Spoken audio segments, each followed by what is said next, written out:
నార్మల్గా మనం చేసే చిన్న చిన్న అశ్రద్ధల వల్ల, కేర్లెస్నెస్, కొంచెం శ్రద్ధ చూపకపోవటం వల్ల సమస్య ఎంత పెద్ద అయింది అనేది మీరు దీనివల్ల తెలుసుకోవచ్చు.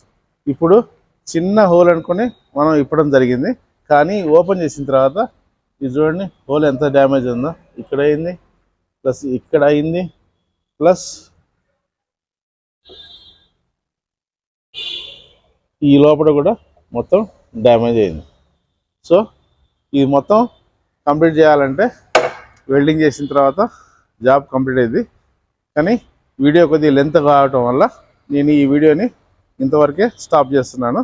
దీని కంటిన్యూషన్ వేరే వీడియోలో మీరు చూడవచ్చు.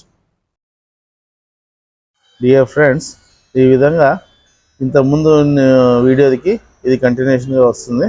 ఈ డాష్ బోర్డ్ లోపల డ్యామేజ్ అయిన పోర్షన్ మొత్తాన్ని రస్ట్ ఎక్కడ ఉందో అక్కడ వెల్డింగ్ చేసి స్పెషల్ ఎంఎస్ మెటల్తోని ఫ్యాబ్రికేషన్ చేసి టోటల్గా రస్ట్ పట్టిన హోల్స్ అన్నిటినీ క్లోజ్ చేస్తున్నాం. క్లోజ్ చేసిన తర్వాత ఇక వెల్డింగ్ చేసిన ఏరియా ఈ విధంగా మీకు కనబడుతుంది. ఇది మొత్తం టోటల్గా ఎక్కడెక్కడ వెల్డింగ్ చేసినా దాన్ని మొత్తం లెవెల్ చేయడానికి గ్రైండింగ్ మిషన్స్ అని గ్రైండ్ చేస్తున్నాం. గ్రైండింగ్ చేసేసి ఆ సర్ఫేస్ గ్లాస్ లెవెల్కి వచ్చేటట్టు, మళ్ళీ ఫ్యూచర్లో గ్లాస్ లీక్ కాకుండా ఉండేటట్టు కేర్ తీసుకుంటున్నాం. అయితే కంప్లీట్ చేసిన తర్వాత ఫ్యాబ్రికేషన్ చేసిన ఏరియాలో మళ్ళీ మొత్తం రస్ట్ వచ్చే అవకాశం ఉండకుండా ఈ పూర్తిగా ఈ పాలిస్టర్ పుట్టి లప్పం అప్లికేషన్ పెట్టేసి ఫ్యూచర్లో మళ్ళీ ఏ విధమైన రస్ట్ రాకుండా కేర్ తీసుకుంటున్నాం. ఈ టోటల్గా ఈ పెయింటింగ్ ప్రాసెస్ ఈ విధంగా కంప్లీట్ చేస్తూ లాస్ట్కి పెయింటింగ్ ఈ కలర్ మ్యాచింగ్ చేసుకుంటూ ఈ వెహికల్కి ఉన్న కలర్తో మ్యాచ్ అయ్యేటట్టు పెయింటింగ్ చేస్తున్నాం. ఈ పెయింటింగ్ జాబ్ కంప్లీట్ చేసేసి మళ్ళీ ఈ గ్లాస్కి ఏం ఇబ్బంది కాకుండా, లీకేజ్ కాకుండా, లోపలికి లీకేజ్ కాకుండా అన్ని హోల్స్ని టోటల్గా క్లోజ్ చేయడం జరిగింది.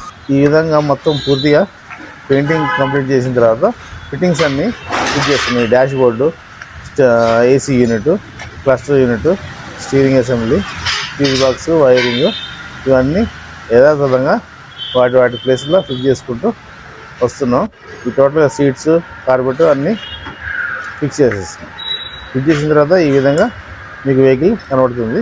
దీన్ని టెస్ట్ డ్రైవ్ తీసుకొని టెస్ట్ డ్రైవ్లో ఓకే అయిన తర్వాత కస్టమర్కి డెలివరీ చేయడం జరుగుతుంది. డియర్ ఫ్రెండ్స్, ఈ వీడియోలో కంటెంట్ మీకు నచ్చినట్టయితే, ఇది ఏ విధంగా ఎంతో కొంత మీకు హెల్ప్ఫుల్ అవుతుంది అనుకుంటే తప్పకుండా దీన్ని లైక్ చేయండి, మీ ఫ్రెండ్స్కి అందరికీ షేర్ చేయండి, సబ్స్క్రైబ్ చేసి బెల్ ఐకాన్ నొక్కడం మర్చిపోకండి. మీరు నా సర్వీసెస్ కావాలనుకుంటే మా వర్క్షాప్కి రావచ్చు, లేకపోతే మీరు నాకు కాల్ చేసి కూడా రావచ్చు. ఏ కంపెనీ తయారు చేసిన కార్ అయినా మల్టీ బ్రాండ్ కారు, అది ఏ బ్రాండ్, మారుతి కానీ, టాటా కానీ, any car, all types of mechanical repairs, accident repairs, insurance claims, A service, denting, painting, washing, Teflon coating, అన్ని సదుపాయాలు ఉన్నాయి. అన్ని సర్వీసెస్ కోసం మీరు నన్ను కాంటాక్ట్ చేయొచ్చు, నా సర్వీసెస్ పొందవచ్చు. Thank you.